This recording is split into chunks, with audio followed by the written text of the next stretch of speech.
For today's video, tuturuan ko kayo paano mag-deactivate ng FB page. Ayan, pumunta ka sa iyong Facebook account. At kailangan pumunta ka sa iyong page. Nasa my personal account ako, kaya mag-switch ako dun sa page na buburahin ko. Ayan. Example, yung Mommy De Alica Vlog. Pindutin mo yung 3 dot, then switch.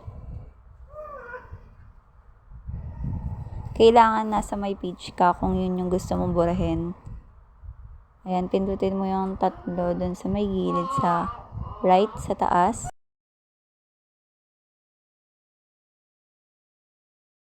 Then go to settings and privacy. Nanapin mo yung access and control.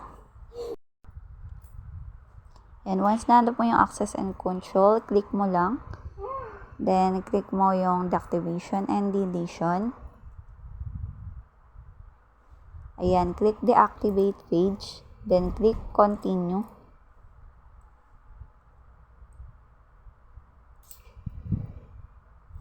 Enter your password. Then, click continue.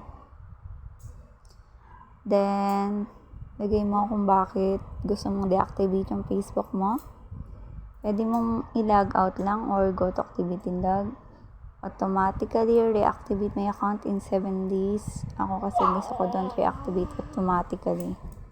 Continue. Continue.